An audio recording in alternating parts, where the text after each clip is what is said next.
Aí. Ainda está configurando. Tá. Eu tô aqui no Mas agora que Facebook tá entrando. para ver se aparece.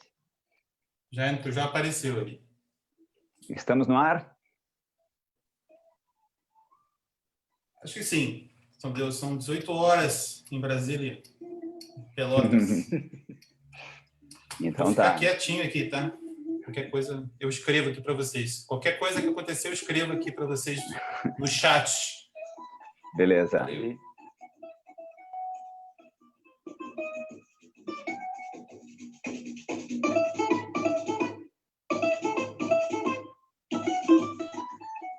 Aí, pessoal, boa noite. Estamos iniciando essa roda de conversa através da página do Clube do Choro de Pelotas. É uma iniciativa, né, para a gente se manter reunidos, para se manter conversando sobre o choro, conversando sobre a música pelotense. Né? Este é o primeiro de uma série de programas com este formato, né, aproveitando, ou melhor, driblando esse momento de isolamento e mantendo também esse horário, né, que é o horário tradicional do Clube do Choro, de se encontrar nas segundas-feiras às 18 horas. Hoje nós vamos ter uma conversa aqui com o Paulinho Martins, né, sobre a história dele, particularmente, no choro pelotense. Então, eu já queria convidar o Paulinho para se apresentar, para entrar na roda aqui, para entrar ao vivo e já começarmos a conversar sobre essa trajetória dele na música pelotense, no choro pelotense. Paulinho, chega mais. Boa tarde, boa noite. Bom início de noite. Né? A gente conversando.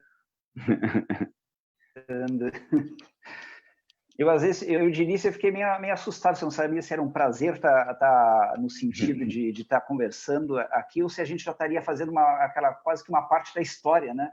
E aí a gente começa a ficar preocupado. Como é arqueologia, né? Será que a gente já está nessa fase, assim, já está ficando para a história? Mas o bom é que a gente vai acumulando essas coisas e acumulando bastante história, né? Eu acho que esse aqui, a gente tem bastante coisa para contar, acho que isso é que vale. No teu caso específico, estás fazendo história, né? Estás fazendo história, segues fazendo história, vamos lá. Então, esse é o nosso esforço sempre. Para a gente dar encaminhamento, né? Eu acho que uma das coisas bacanas da gente fazer essas rodas de conversa aqui é justamente o resgate, né? Como a gente estava dizendo, até porque esse é um dos objetivos lá do Acervo do Choro, onde esses vídeos vão ficar depois disponíveis, né? Para consulta e para as pessoas poderem assistir. Então, Paulinho, como a gente sabe que a tua trajetória, além de rica, é longa, né? Eu queria que tu contasse para nós lá dos primórdios, lá daquele... por exemplo, eu não sei datas, eu não sei se o Roupa Velha já existia na década de 70, eu vou fingir que não sei, e aí vou ficar te perguntando, né, de onde começou lá o Roupa Velha, quem eram as pessoas envolvidas. Queria que tu contasse um pouco dessa história para nós aqui. Certo. Tudo, na verdade, começou quando o meu irmão tinha um grupo que era o Canto, Contraponto e Fuga, que inclusive era com o Vitor Ramil, na época. Eles faziam parte e ensaiavam lá na nossa casa. E parte desse grupo era um pessoal, estudantes que estavam vindo de Passo Fundo e que eram ligados ao choro e samba lá em Passo Fundo. Então, quando eles me viam que eu ficava um pouquinho afastado dos ensaios do grupo do meu irmão, eles me viam ali e começaram a se aproximar. E um dia eles me convidaram para ir na república deles lá. Então, ali praticamente foi assim nosso marco de ter do início do Roupa Velha, que era a maior parte do pessoal de Passo Fundo, alguns eram pelotenses, mas que moravam em Passo Fundo. Legal. E naquela ali a gente começou a tocar, a se encontrar para tocar choro, e ali começou a dar o formato, né, do que foi o grupo. E por ironia do destino, né, o meu irmão, que era o mais velho, ele fez parte também do grupo. O Paulão tocava flauta, né? Porque como a gente tinha uma... Sim, o meu irmão era meio que multi-instrumentista, né? Ele tocava violão, bateria, piano, flauta, letra, contrabaixo. Mais então, grande, assim, no grupo, claro, quando quando ele entrou para o grupo, aí ele começou a estudar flauta no conservatório. Então ele se encaixou, que era um instrumento que se encaixava perfeitamente ali no que fazia falta naquele grupo. Sim, então ali que tudo começou. Isso foi em 1978, que nós começamos o nosso. Barbaridade. 77, 78 foi onde nós começamos. Que legal. E em 79 foi nosso primeiro show assim oficial, né? E nessa época já existia aquela roda do Avendano com o pessoal do Liberdade, com o pessoal lá, Aloim, etc. Vocês já tinham contato com eles? Sim, eu não lembro exatamente se foi em 77 ou 78, mas nós fizemos uma visita lá no Liberdade, onde nós conhecemos o Avendano. Ainda o Liberdade ainda era no lado da primeira galeria, na Deodoro. Foi onde eu conheci. Então, ali foi o nosso primeiro contato com eles e com o Avendano. Em seguida, pelo próprio perfil do Avendano, né? Nos convidou para ir na casa dele, e aí nós fizemos uma gravação lá, assim, só como registro do encontro, né? E a partir daquele momento a gente passou a ser frequentador do Liberdade, porque lá era um reduto, né, do que tinha de melhor aqui do choro. Então nós bebíamos daquela fonte lá. Era natural, né? Era natural que vocês, pelo tipo de música que estavam querendo fazer, se aproximassem lá dos mestres, né? Bem legal, bem legal. Sim. Mas nós tivemos assim e aí esse eu acho que é um ponto interessante da história do Roupa Velha. E se a gente for pensar em termos assim técnicos, a gente tinha um grupo do Avendano que... Olha aí, que lindo, rapaz. Estava assim, no expoente, né? Esse cartaz aí, esse cartaz é sensacional. Promoção do Serenep, sensacional, muito legal, muito legal. Isso. Esse foi um dos shows que nós fizemos, que foi justamente com o Avendano. Foi em homenagem a ele, né? Foram as duas gerações do choro. Isso aí foi 13 de junho de 1980. 80. No cartaz não tem o ano, pelo que eu estou vendo aqui, né? Só tem a data ali, mas não tem o ano. Mas legal. Mas então isso aí foi assim, talvez o momento que a gente... o auge assim do nosso contato com o Avendano, né? Sim. Porque a gente trouxe ele para próximo, e foi a primeira vez que ele se apresentou em teatro. Isso era uma característica deles, né? Ele não gostava, nenhum deles, né, gostavam de publicidade. Então o reduto deles era a Liberdade, e aquilo ali era suficiente para eles. Mas quando a gente deu a ele essa oportunidade, foi muito interessante, que ele adorou. Inclusive nós fizemos esse show lá em Passo Fundo também, ele viajou conosco. Que legal. Eu acho que para ele, assim, ele teve sentiu, acho que um reconhecimento extra, né, da gente ter tido essa oportunidade. Colocamos ele assim, acho que no patamar que ele merecia mesmo. Então foi uma grande oportunidade que a gente teve de prestar essa homenagem para ele. Eu lembro que nos anos 80, não sei exatamente em que período, quando eu ainda era estudante de extensão, né, antes de começar a faculdade de música, eu lembro que teve no Salão Milton de Lemos, no conservatório, teve alguma coisa que envolveu o Avendano e o regional. Não sei se tu estavas nesse episódio, na década de 80 ainda. Olha. Eu acho aí 2, se não me engano. Então, tá. Eu acho que isso aí deve ter acontecido nesse intervalo, entre depois de 83 até 86, 87. Eu até não lembro, porque na verdade, a vida naquela época era muito intensa.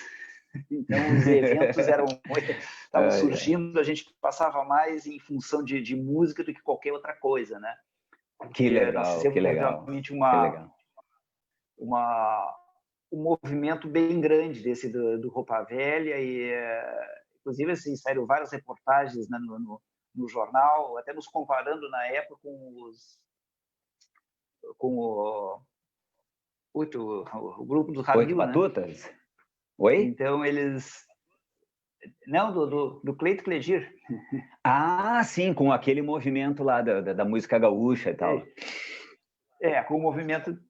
Isso, então eles nos comparando com aquilo ali, prevendo, pô, até onde que eles vão chegar, né? Então, pelo movimento que a gente fez.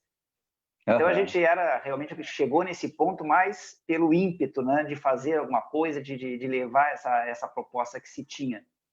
Mas nós tínhamos, por outro lado, o Regional do Avendano e toda a nata do choro, né, mas que eles não partiram para esse lado, né, esse cavo dentro do reduto, e aquilo ali era suficiente. A gente queria era mostrar isso aí, para levar isso aí para mais longe, né? Então esse acho que foi o ponto fundamental. Essa imagem que a gente está vendo é do Regional Roupa Velha, né? Isso. Esse aqui já é uma quase além que a formação original. Além de ti, do Paulão, eu acho que tem o Luiz também, né? Queria que tu falasse um pouco também sobre esses outros parceiros do Roupa Velha.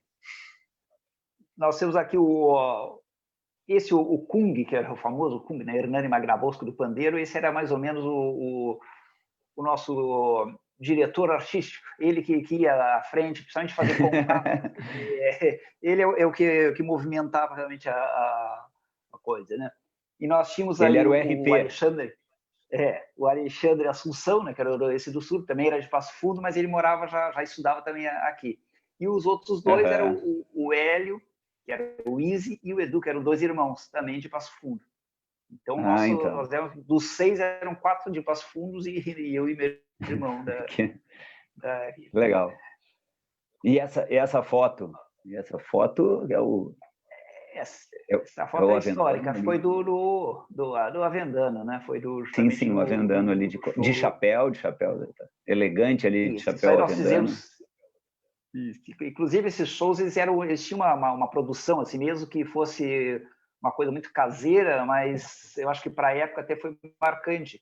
Nesse próprio show do Avendano, nós tínhamos um cenário para a segunda parte do show e todos vieram vestidos a caráter, né, da época, com uma vestimenta da época. Olha que bonito, rapaz. Olha, alta produção com cenário, olha. Isso. Esse Bar da Lila, pela história, foi o primeiro bar de Pelotas aqui, então tinha todo esse resgate aí de história também.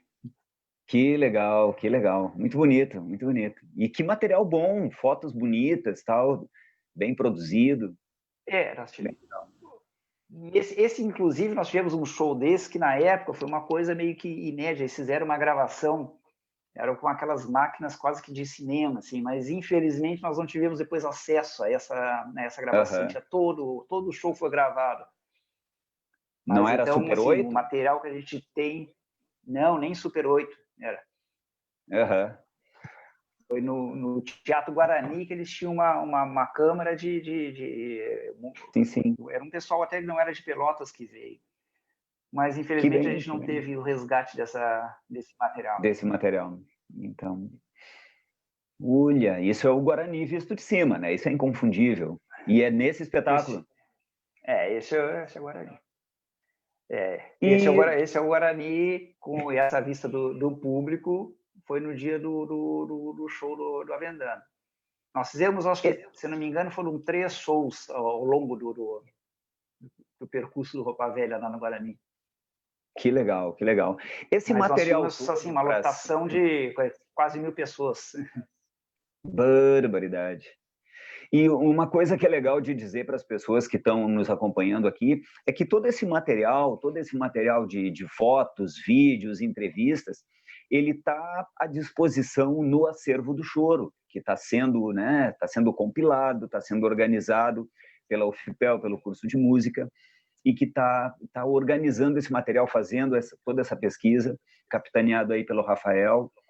Muito legal, então, essa nossa contribuição desses bate-papos aqui também vão ficar né, disponíveis lá no acervo do Choro.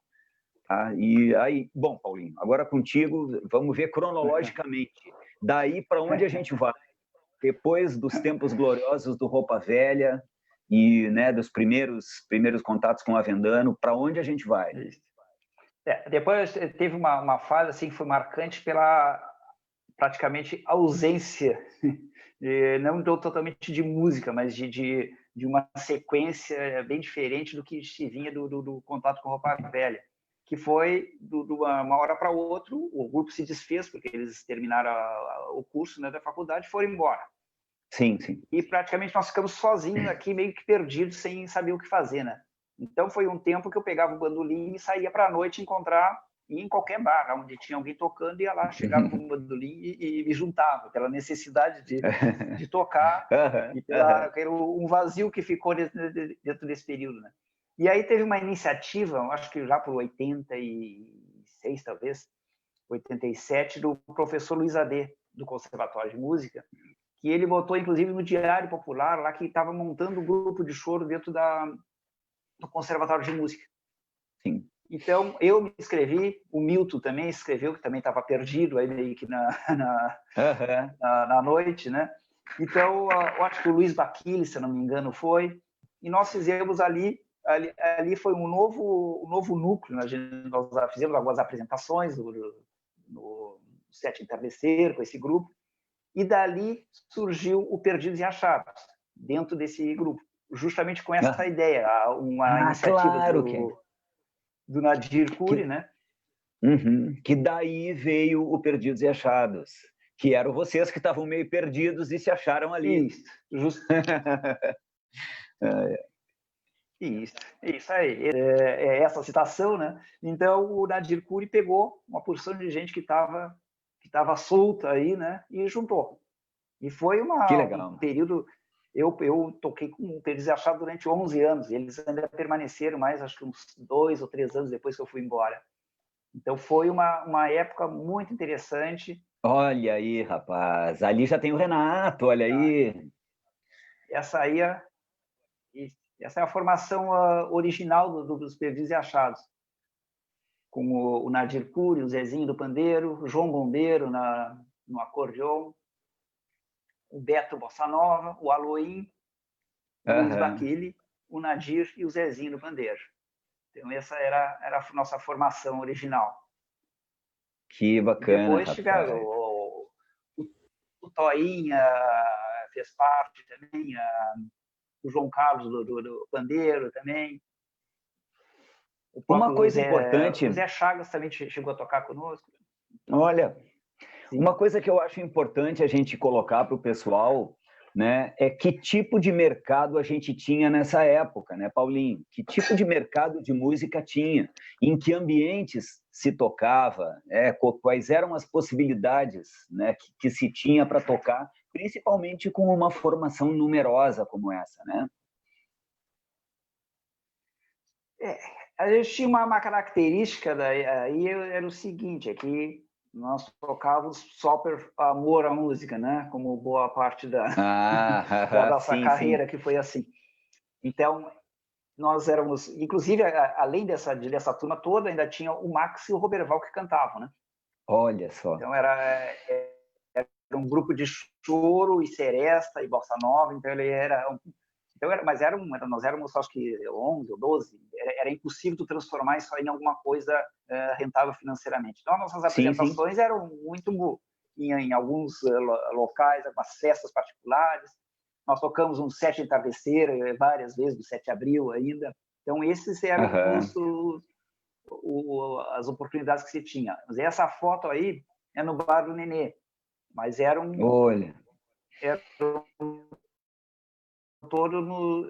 nós éramos todos assim, nós chegávamos lá, inclusive o Nenê na época ele não gostava de música ao vivo, ele não tinha, então nós chegávamos lá e tomávamos conta do bar ali, pela proximidade. Sentava na frente. Que tinha com o Nadir, e íamos tocar. Exatamente. Então, mas assim, a falta de oportunidades era também grande, talvez muito maiores que hoje, a dificuldade era muito maior. Eu acho que... a gente falar de 40 anos atrás né? O choro Claro. praticamente não existia como o poder que ele tem hoje, né?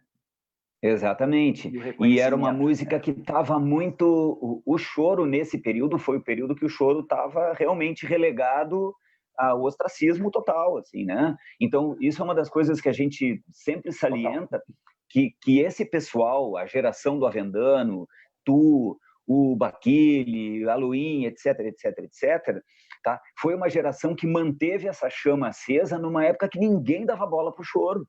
Entende? Então, essa geração é uma geração que a gente sempre considera heróica, né, em vários sentidos, principalmente por essa característica. Hoje, quando a gente vê o choro sendo valorizado, né, e elevado pelas pessoas, e até academicamente, né, a gente não imagina o quanto isso era difícil nos anos 70, 80, início dos 90. Não, né? Eu acho que a própria profissão de músico também naquela época também não era valorizado, né? Sim. Então, independente do gênero, né? Independente do gênero. Então, claro que isso aí foi muito bem colocado na época do documentário Liberdade, né? Pelo próprio Yamandu, né? Isso, exatamente. Ele salientou bem isso. Ó, essa outra foto aqui já o Milton já fazendo parte do grupo, né? Então, nós tivemos alguns ajustes, né, normais, aconteciam ao longo do tempo.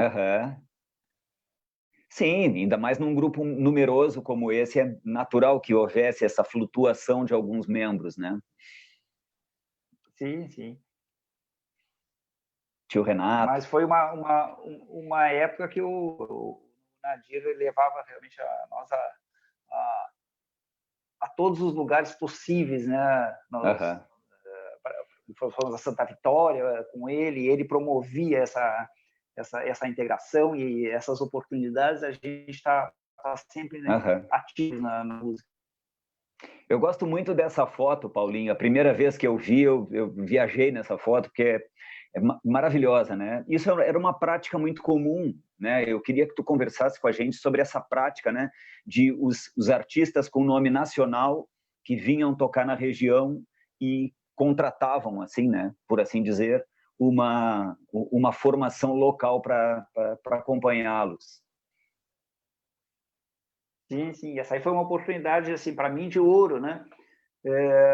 Porque era com o regional do Avendano ainda, e eu não lembro o porquê aconteceu alguma coisa com o Avendano que ele não pôde participar. Então, aí eles me chamaram lá pela proximidade que a gente já tinha. Então, foi um evento lá no Clube Brilhante, que nós acompanhamos o Aguinaldo Raiol. Exatamente. Tá ali o Toinha. Então, foi Que legal, Milton, Toinha, tu.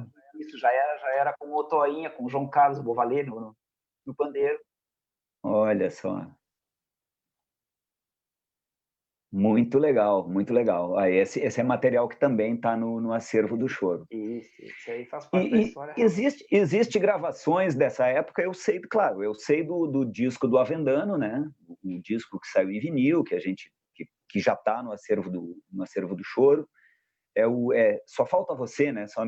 Só falta você o nome do disco do Avendano, que foi gravado em Porto Alegre, a gente conhece bastante da história. Mas, por exemplo, o Roupa Velha teve chance de fazer algum tipo de gravação, mesmo que amadora? Olha, não. Nós fizemos, acho que, uma gravação num estúdio, numa época que até era com o Peterson Howell, que era um dos únicos estúdios que existia aqui na cidade. Nós fizemos mas não foi uma gravação, foi mais para consumo nosso. Nós realmente não fizemos nada de gravação. Todas as gravações que fizemos foram todas elas caseiras e simplesmente com um registro, né? E não se tinha a facilidade que se tem hoje, né? Claro, hoje se grava em casa. O Germano Pinho, claro, ele foi um batalhador ali, e foi um registro e tanto, né? Para a época, principalmente, claro. né? Exatamente. Ele colocar aquilo ali em prática. Mas nós não chegamos nesse ponto, não. Nós tivemos muita gravação só caseira, de vídeos caseiros, e que serviram para a gente, pelo menos, contar a história, né? E a mesma coisa com o Perdidos e Achados, né? Uhum. E fora o Avendano, que a gente sabe que sempre compôs, né? Que desde que entrou na veia, né? da composição nunca mais saiu e sempre compôs muito. Além do Avendano, vocês tocavam composições próprias? Eu não sei colocar nas datas aí, identificar em que momento tu começou a compor e em que momento as tuas composições começaram a entrar no repertório desses grupos. Como é que isso aconteceu? Na verdade, de toda essa época aí, eu nunca tinha composto nada. A minha fase de composição foi posterior a essa fase. Na verdade, eu, assim, só contando uma história rápida com relação a isso aí, eu, em 99, eu saí e fui para Salvador. Eu mudei daqui, passei 11 anos lá. Então, nessa fase, eu conheci um pessoal que me estimulou. E um dia que eu fui encontrar, eu encontrei e me perguntaram se eu não tinha nenhuma composição. E aí eu cheguei e disse, não tenho nada. E a partir daquele momento eu comecei a compor. Foi meio que serviu como um desafio. Foi por indução. Isso foi a primeira música que eu compus, foi em 99, mais ou menos. Então, foi o primeiro Achados e Roupa Velha. Ainda nós tocamos 2 músicas que eram do meu irmão e do Izzy, que faziam parte do nosso repertório. Mas já eram experiências, né? Já estavam... Já para a época já foi. Dentro do Perdidos e Achados, nós praticamente só buscas de terceiros, né? Na verdade, eu fui começar a tocar minhas músicas no tempo. Que eu ainda tocava eventualmente com algum parceiro lá. Mas é muito mais comum a gente tocar as músicas dos outros. Esse sempre foi uma... E quando tu voltou para Pelotas, tu já retomou as parcerias com essas pessoas? Eu sei que em seguida tu já começou a andar com o Posidônio, já começou a conhecer esse pessoal também. Como é que foi esse processo? E em que época foi isso? Eu voltei em 2011 para Pelotas. E a minha mãe morava a uma quadra da casa do Posidônio, né? Então isso foi um problema, né? Problema para ele, porque eu vivia lá. Que legal, que legal. Então, e o Posidônio foi o primeiro, e inclusive nesse processo aí de incentivar essa questão de músicas autorais, né? Então ele começou as primeiras harmonizações foi ele que fez. Inclusive, legal. Nessa época, foi uma época até bem interessante, surgiu no Diário Popular um anúncio lá de um projeto da UCPEL de alunos, né, do curso de produção fonográfica, que estavam procurando alguém com compositor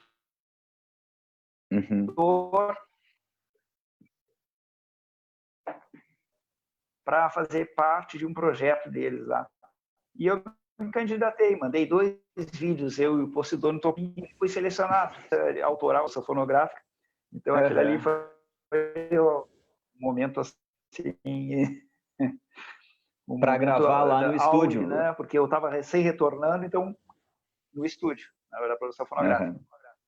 Mas, Paulinho, vamos dar uma voltada na fita aqui, porque ficou um período grande aí sem a gente comentar nada desse período que tu ficou fora de Pelotas, que tu não ficou só em Salvador, né? Tu deu uma rodada boa por aí, né? Por onde mais tu passou? Eu morei lá em mais algumas cidades, em todas as cidades, obviamente, o meu contato musical era sempre junto com o profissional, né? E às vezes até na frente, né? Então, em Salvador eu conheci em pouco tempo. Quando eu fui morar em Salvador, só fazendo um parênteses, na Praia do Forte, né? Eu morei ao lado de um bandolinista que era nativo de lá, um pescador, o cara assim com uma sensibilidade muito grande, tinha músicas dele.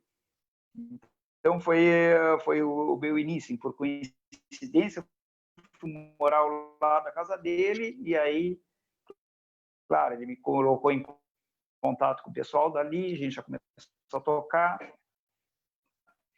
Em seguida, eu fui morar em Salvador, e através de contato com todo mundo do show, uma época muito de contato, né?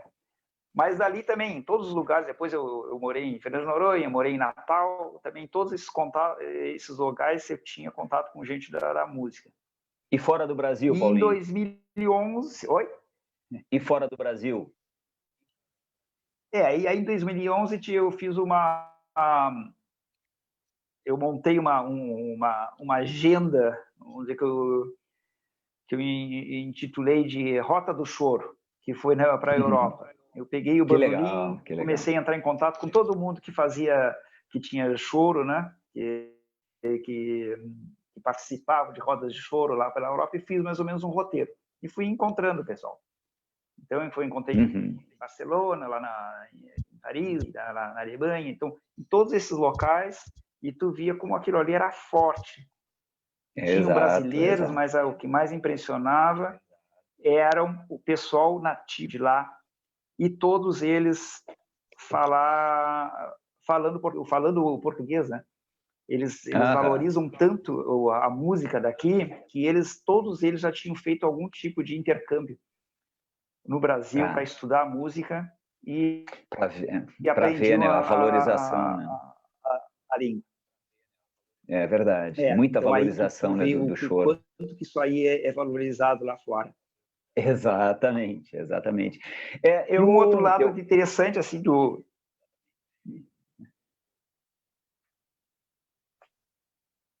Deu uma trancada aqui. Oi? Sim. Beleza.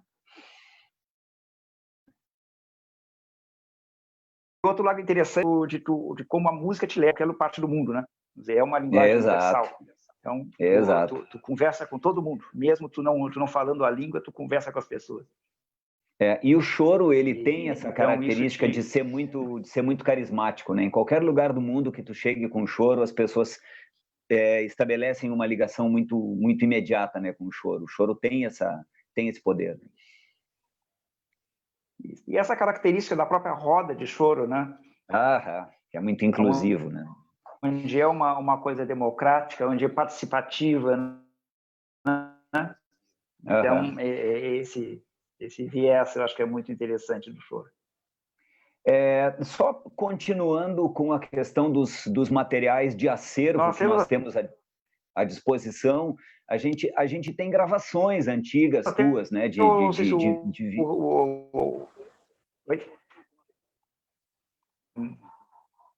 Das gravações antigas em vídeo. Podemos ouvir alguma coisa aí. Podemos colocar? Vamos pedir então para o nosso operador.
Sensacional.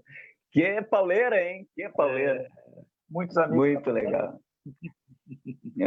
E onde foi isso, Paulinho? Parece ser isso aí foi uma cena. Isso aí foi uma apresentação do Círculo Operário Pelotense. No Era um local também interessante de apresentações. Com os perdidos e achados aí. Também era um local interessante assim de eventos assim que aconteciam eventualmente. Muito ligado ao teatro, mas também à música. O teatro do COP, né? Ele sediava na época do Festival de Teatro, né? Tinha apresentações lá. Foi um teatro que acabou ficando pouco utilizado depois. Nunca mais vi nenhuma programação lá no Teatro do COP. Mas então vamos adiante. Ele era muito ativo. Vamos adiante, então. A gente já passou pela parte do Perdidos e Achados, das tuas andanças, tu passou por Salvador, tu passou pela Europa, foi para a Europa com um bandolim embaixo do braço, voltou, encontrou o Posidônio, e aí como que as coisas andaram nesse período, Paulinho, nessa volta? E aí, essas alturas, tu já estava compondo bastante, e como que as coisas andaram? Nessa época eu já tinha um certo até volume de músicas, e sempre com a ideia de alguma maneira, tentar fazer um registro fonográfico disso aí, né? Então, a primeira oportunidade foi essa, dentro do curso de produção fonográfica na Católica. E depois, isso aí já em 2013 e 2014, eu me candidatei para esses 2 anos no Procultura, que foi a ideia de fazer o disco autoral. E nessas 2 vezes eu não fui selecionado. Mas mesmo assim, a gente já estava com a ideia de fazer, nós já começamos a fazer as gravações. Então, nessa época, eu já tocava com o Rui, com o Nando, com o Pardal.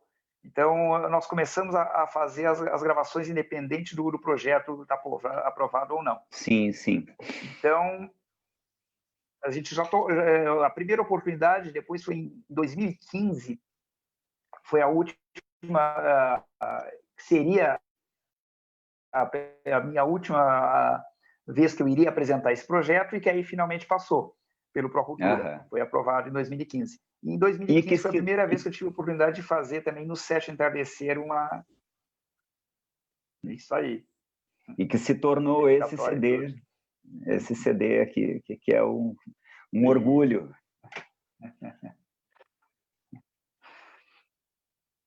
Então, aí, em 2016, então, a gente conseguiu fazer o lançamento do disco.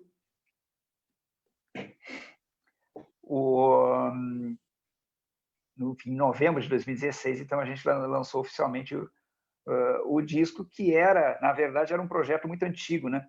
De mais ou menos uns 10 anos atrás,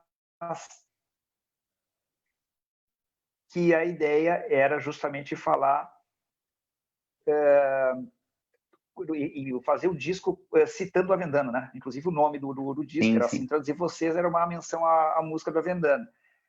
Mas a ideia não era fazer uma homenagem póstuma.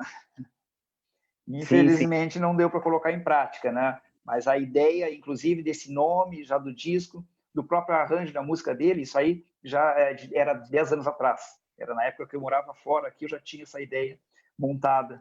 Só não consegui colocar em prática para ele ter o prazer de assistir, né? Mas tudo bem. É uma pena mesmo. Que a gente sempre tem. No disco, agora eu vou citar aqui uma produção própria, que quando nós fizemos em 2015 o CD em homenagem ao Avendano, a gente te chamou para gravar um dos temas, né, que foi uma alegria muito grande para nós também nessa linha de homenagear o Avendano, né, e nós achamos muito apropriado chamar as pessoas que a gente chamou para participarem do disco, que foi tu, o Milton, entende? Eram pessoas que tinham ligação, o Gustavo e o Rafael, os irmãos Aical, Então, a gente tinha essa preocupação de trazer para dentro do projeto pessoas que tivessem uma ligação efetiva com a Avendano, né? Então, essa foi uma experiência que eu também achei interessante, assim, de poder te trazer para dentro daquele projeto. Tens alguma coisa para falar sobre esse período aí, sobre essas? Inclusive, 2015 foi um ano muito frutífero, porque começou que eu tive a primeira oportunidade de realizar no set de Travesser uma produção só autoral. Foi a primeira vez que se arriscou a fazer isso aí, porque era um desafio, né? A música, a instrumental, já é para um público, eu nem vou dizer qualificado, né? É um público que sabe apreciar esse tipo de música. Vamos dizer, é nesse sentido, né? Ela não é uma música assim tão popular no sentido de agradar a todos, né? Ela tem que ter uma certa... Então, já foi um desafio. E nesse mesmo ano eu tive a oportunidade de gravar 2 músicas com vocês e ainda participar do disco da Ana Mascarenhas. Então, que legal. E ainda, que legal. Depois disso aí, ainda a aprovação do Procultura, né? Então, assim, 2015 eu posso dizer que foi um ano de ouro, né? Que legal, Muita coisa aconteceu e muita coisa boa aconteceu. E em 2015, o Clube do Choro já existia, já tinha começado a dar os primeiros passos e a se articular. Como que o Clube do Choro entrou nessa química toda e que impacto ele trouxe na tua produção, nas tuas parcerias? Na verdade, o clube era uma ideia assim que já existia há bastante tempo, né? Ele só foi amadurecendo aos poucos, né? E sendo viabilizado, na verdade, a execução do projeto, né? Então, em 2014, até através do Raul, nós fizemos eu acho que vocês participaram, né? Lá no Mercado? No dia 23 de abril, no Dia Nacional do Choro, nós fizemos no Mercado uma apresentação de vários grupos de choro na parte interna do mercado. Isso. E aquele dia se foi marcante pela quantidade de pessoas, lotou aquilo lá e nós aquilo ali, nesse ponto, acho que a gente começou a talvez amadurecer mais essa questão do clube, de ver que tinha uma receptividade muito grande aqui. Exatamente, que tinha um público ávido por aquilo ali, né? Isto. Então, aí, acho que aí foi um ponto assim que foi interessante, né, nesse sentido, né, da gente tocar esse projeto adiante. Então, em 2015, ele já começou a acontecer, e aí, em abril de 2015, a gente lançou oficialmente o clube, né, no dia 23 de abril. Isso, porque exatamente. O Dia Nacional dos Choros foi feito na parte externa do mercado, também com um público enorme, e aí nós lançamos oficialmente, naquela data ficou da criação oficial do Clube do Choro. Então, muito legal. Esse ele vem de encontro à expectativa nossa e de preservar, né, essa história toda do choro e incentivar outras pessoas a levarem esse projeto adiante, né? Exatamente. Eu vejo continua até hoje, né?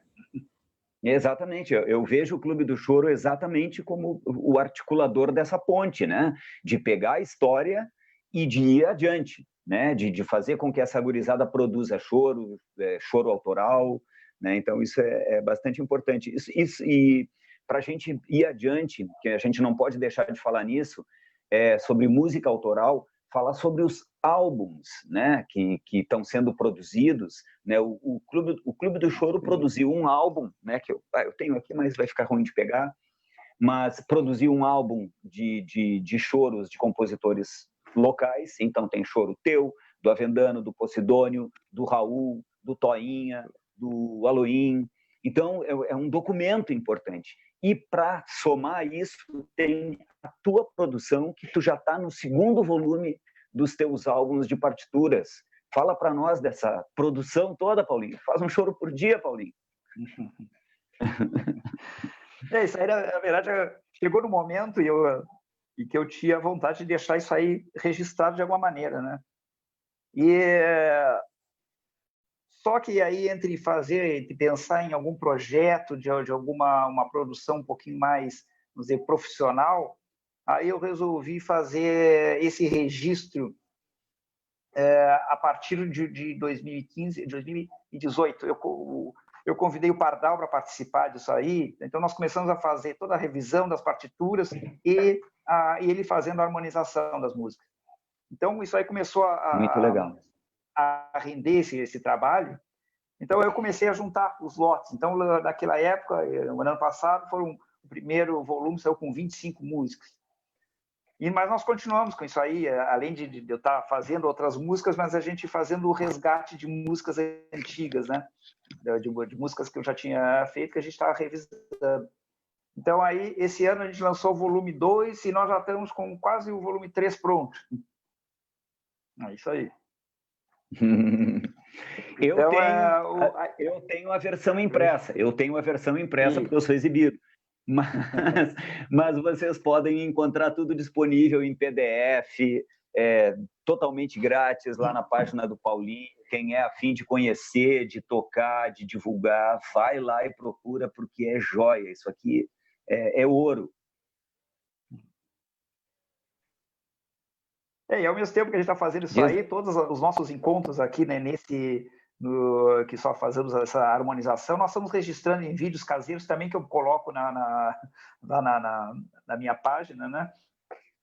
Que fica também disponível, que aí, às vezes fica mais fácil, a pessoa ouve, olha, essa aqui me interessa tocar. Então. Mas a intenção é de deixar um acervo aí para quem quiser usufruir. Claro, e para ficar registrado, que é uma coisa que fez tanta falta para essa geração que veio antes, né? Isso acabou fazendo muita falta na geração que veio antes, que acabou tendo pouco registro e sabe-se lá quanta coisa se perdeu. Muita coisa se perdeu. Se a gente for pensar, principalmente no grupo do Avendano, a música do próprio Avendano, do Aluim, do Toinha, do Renato, são músicas que se perderam e que eles não registraram de maneira nenhuma. Então é uma pena. É uma pena agora. E na memória ficou, né? Exatamente. E registros como esse, Paulinho, registros como o do teu disco de 2016, tá? Atualmente a gente questiona, né, se ainda vale a pena gravar em formato físico, né? Mas tu tens algum plano de seguir registrando ou o registro escrito já é o suficiente? Sempre a ideia é de ter algum tipo de registro. Por exemplo, agora, como vamos citar o CD que está saindo ainda do Sovaco de Cobra, né? Que eu acho que talvez para as pessoas um pouquinho mais antigas, vamos dizer assim, gostam dessa coisa física, né? Mas está se perdendo. Isso aí hoje já é uma coisa difícil. É difícil porque tu acaba não tendo circulação. Tu disponibiliza na internet e todo mundo tem acesso. Então, são poucas as pessoas que querem ter essa recordação assim, física e olhar o encarte, essa coisa ainda existe. Está se perdendo. Ainda existe mercado, é um mercado muito, muito específico, né, das pessoas que ainda querem ter as cópias físicas. O CD que o Paulinho está falando é esse aqui, tá? E é um CD que ainda está, né, a gente não sabe exatamente como proceder, estamos vendo maneiras de fazer com que esse trabalho chegue, né, nas mãos das pessoas, que é o trabalho do Sovaco de Cobra Trio, que tem 2 músicas do Paulinho. 2 choros que a gente conheceu, que a gente teve a sorte de conhecer através do Clube do Choro, né? Os 2 choros que a gente escolheu para gravar do Paulinho, a gente conheceu através do Clube do Choro. O Clube do Choro tem uma grande participação nisso, né? E então a gente gravou, que é o Abrindo o Baile e o Samba de Cacheta. Então tem essa importância assim de registrar, das músicas terem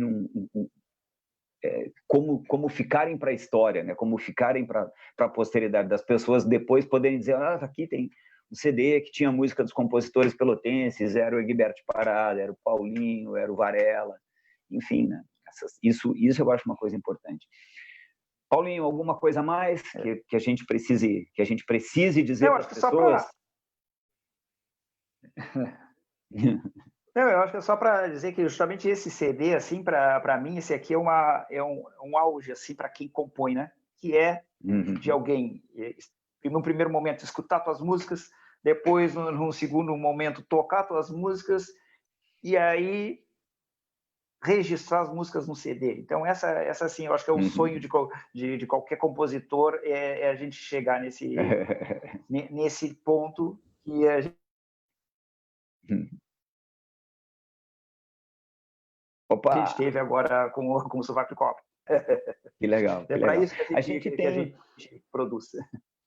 A gente tem uns minutinhos, eu queria que a gente encerrasse com um vídeo, que a gente tem mais um vídeo aí, o Rafael, que está aqui nos bastidores, está nos colocando à disposição da gente colocar mais um vídeo para a gente assistir, do teu acervo, né, da trajetória lá. Eu acho que é do Perdidos e Achados, mas vou aguardar para ter certeza.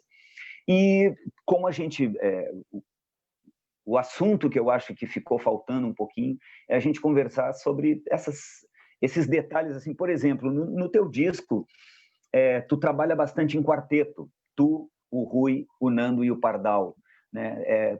Essa formação, assim, é a formação que mais te agrada para o teu tipo de repertório, para a tua composição? Foi mais em questão de afinidade. Foi uma coisa que a gente começou nós inicialmente até tocávamos em trio, depois começamos o Pardal, acho que foi incorporado um pouquinho depois, e aí pela afinidade de todo mundo e pelo resultado final, eu acho que aí a gente chegou numa formação talvez ideal. Claro, no disco a gente tivemos assim umas variações, né? De convidados também, que eu acho que deu um a mais, assim. Mas essa base, para mim, ficou bem interessante. Muito legal. E o resultado é maravilhoso. O resultado é um maravilhoso. Determinado momento. Né? Para quem ainda não conhece, vai atrás, porque é muito bom. Eles participaram ativamente em todas os arranjos. Eles participaram, né, ativamente de todas a construção das músicas, né, dos arranjos, então acho que isso aí foi muito bom. Então, todas as músicas aí tem a gente está com o tempo aqui terminando, então eu queria te agradecer, né, e reforçar para o pessoal que esse é o primeiro de uma série, a gente vai ter outros convidados aqui, de uma segunda-feira sim, uma segunda-feira não. Então, teremos outros convidados, a gente vai divulgar, e a intenção é essa, é reunir os amigos aqui virtualmente para conversar sobre choro. Paulinho, super obrigado, um grande abraço virtual, e vamos ver se o vídeo, né, que o Rafael falou para nós que estava à disposição. Vamos ver, vamos aguardar aqui que o nosso...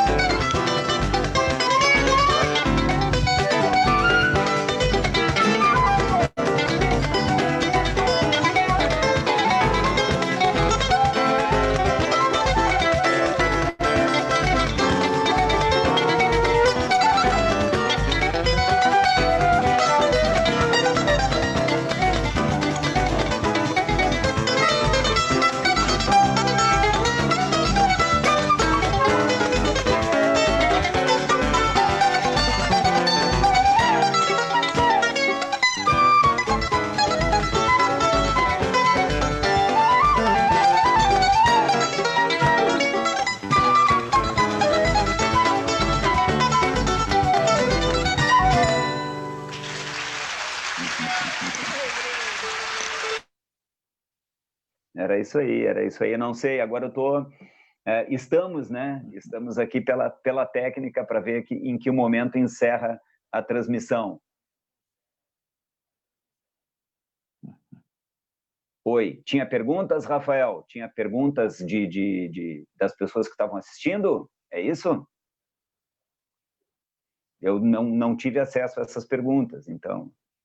Tu viu as perguntas, Paulinho? Aqui apareceu uma aqui, ó. Paulinho, uma pergunta, claro, as perguntas são para ti. Lembra onde foi realizada a tal da apresentação de Passo Fundo? Passo Fundo. Nós tivemos 2 apresentações lá, mas agora eu não estou lembrado do teatro. Foi num clube, e se eu não me engano foi o Clube Cacheral. Eita! E o Luiz Baquili, grande Luiz Baquili, perguntou, ele não perguntou, ele fez uma provocação aqui, que o Roupa Velha foi responsável pelo aumento do preço dos discos de choro em Pelotas. Tá bom. Tinha uma, eu acho que era do Mustafé, eu não peguei a pergunta aqui do Mustafé. Você perguntando se não tocava bandolim nessa época. Eu até, isso aí. Então, detalhe, eu comecei com cavaquinho, mas já na nossa primeira apresentação, nós fizemos do grupo, eu já toquei uma música de bandolim. Aos poucos, eu fui migrando para o bandolim, mas do cavaquinho para o bandolim. Bom tempo toquei os dois ainda.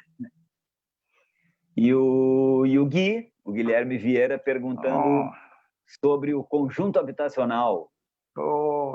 Esse conjunto habitacional foi interessante. Isso aí eu não me lembro exatamente a época, mas nós tocamos num festival do Banco Econômico.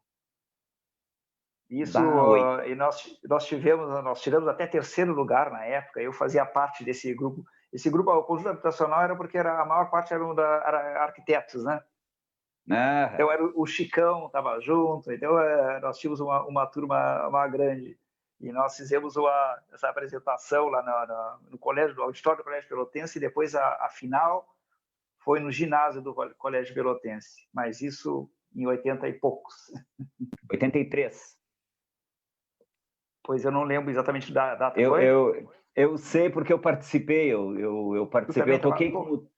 Eu toquei com o Tadeu Gomes, com o Alcides Vergara. Que maravilha! Festival Banco Econômico. Foi lindo aquilo.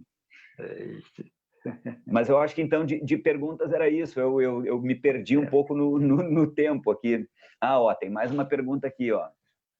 Não, é uma saudação da Zilá Cedrez, te mandando um abraço, que tu és um grande talento, né?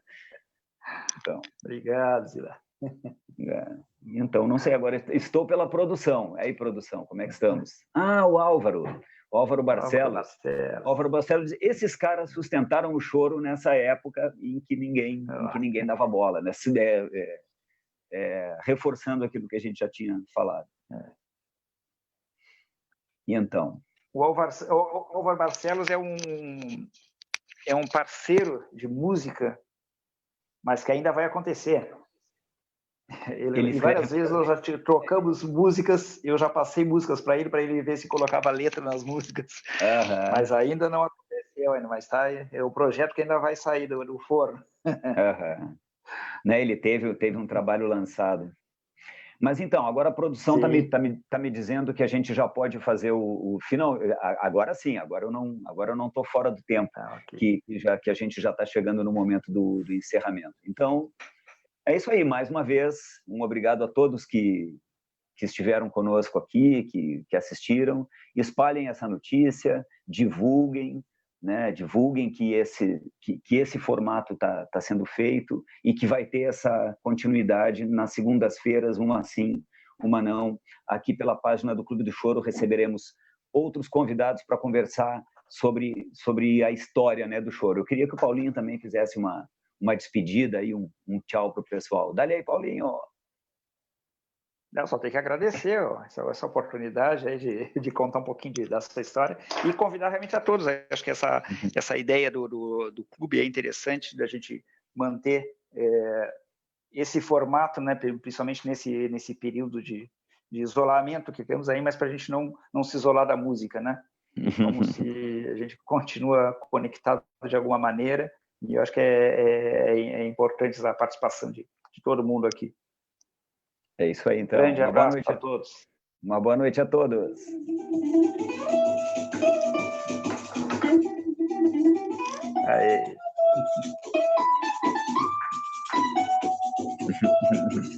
Tchau, tchau.